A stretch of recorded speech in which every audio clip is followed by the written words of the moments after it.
और उस स्थिति में जाकर उसको सहलाने भी जाइएगा तो आप पे बुरा आके देखेगा वो। तो हड्डी एक ऐसा चीज होता है जो कुत्तों के लिए बहुत ज्यादा प्यारा है। तो मान लिया जाए सड़क पर कोई हड्डी फेंका हुआ है खा के मीट मछली, और उसके बाद उस हड्डी के लिए सारे कुत्ते झगड़ रहे हैं, क्योंकि हड्डी के लिए हड्डी जो है कुत्तों के लिए बहुत प्यारा होता है। तो बोन मतलब होता है हड्डी, कंटेंशन का मतलब होता है झगड़ा।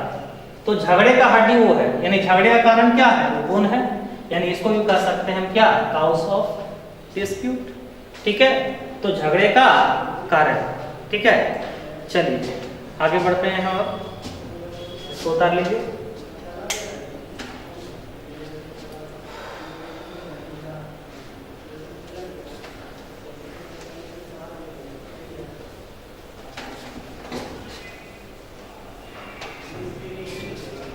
चलिए नेक्स्ट आते हैं,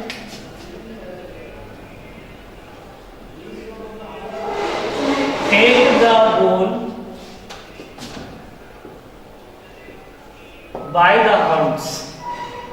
take the bull by the horns, यहां पर देखना है, बुल मतलब सांड, हॉर्न्स मतलब सींग, सांड का सींग होता है, और टेक मतलब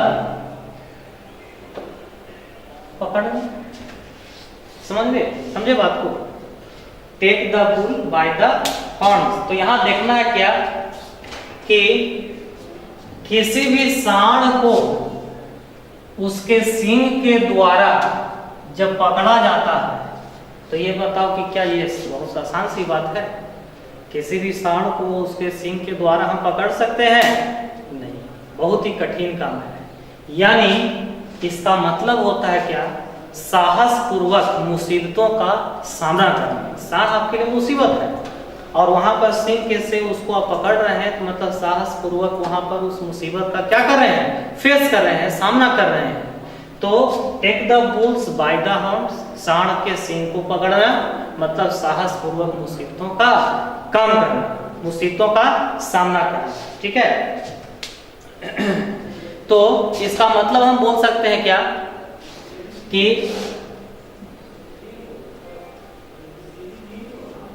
to face the problems boldly, किसी भी समस्या का साहस पूर्वक सामना करना। ठीक है, ये होता है हमारा take the bull by the horns. ठीक है, चलिए आगे बढ़ते हैं। Red rag to the bull, red rag to the bull. Red मतलब होता है लाल, ठीक है, रैग मतलब होता है लहराना, और टू द बुल मतलब होता है सांड के सामने। Red rag to the bull. ठीक है, यहां red rag to the bull का मतलब समझना क्या कि लाल सांड के सामने लाल चीज को लहराना। देखते होंगे कि सांड जो होता है वो लाल रंग से बहुत ज्यादा एग्रेसिव हो जाता है। सही बात है। तो यदि हम किसी भी सांड के सामने लाल रंग को हम लहराते हैं तो वह सांड जो है एग्रेसिव हो जाता है, आक्रामक हो जाता है, मतलब उसको गुस्सा आता है, और उस कंडीशन में वो आपका पीछा भी कर सकता है, आपको दौड़ा भी सकता है। तो red rag to the bull जो होता है वो क्या होता है, दैट काउजेस एंग्री। ठीक है, मतलब जो गुस्सा दिलाए, चिढ़ दिलाए। इसका हो जाएगा क्या, दैट काउजेस एंग्री। ठीक है, red rag to the bull मतलब जो जिससे किसी चीज को गुस्सा आए, किसी जीव को गुस्सा आए। ठीक है, जैसे इसका एग्जांपल भी हम दे सकते हैं क्या, it is red rag to the bull for me. It is red rag to the bull for me, यह मुझे गुस्सा दिलाता है। इससे मुझे बहुत ज़्यादा अच्छी होती है। ठीक है, चलिए नेक्स्ट आते हैं आप।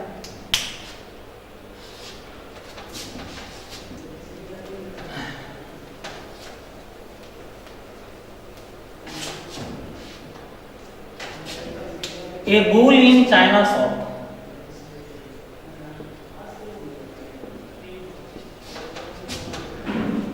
ए bull in China shop. A bull in China shop क्या होता है? आप लोग को मालूम है कि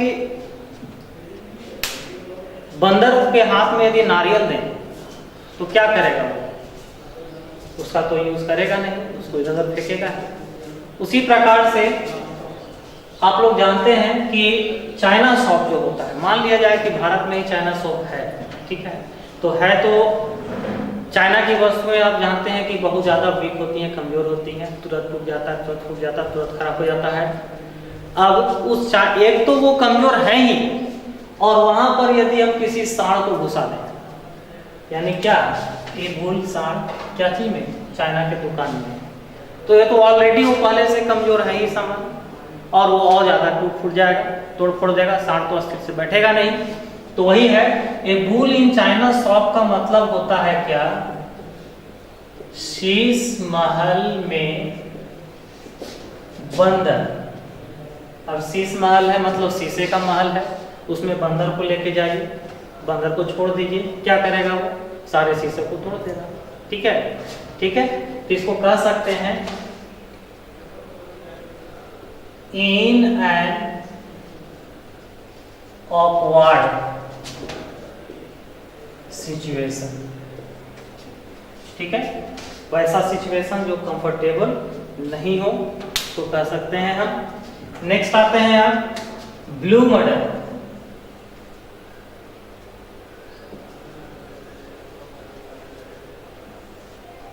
ब्लू मर्डर, देखो ब्लू मर्डर क्या है? ब्लू का मतलब होता है, ऐसे लोग बोलते हैं नीला।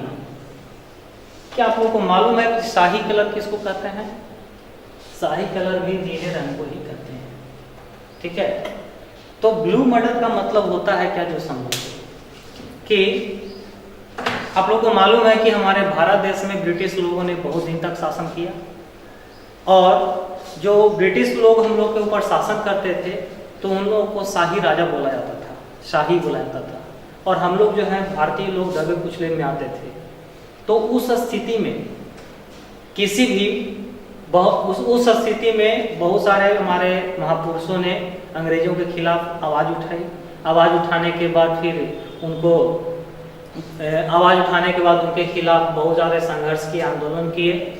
उसी स्थिति में मान लिया जाए किसी अंग्रेज का खून हो जाए भारतीयों के हाथों से, तो उस स्थिति में कहते हैं कि किसी शाही व्यक्ति का खून हो गया। शाही व्यक्ति का खून हो गया मतलब क्या, ब्लू मर्डर।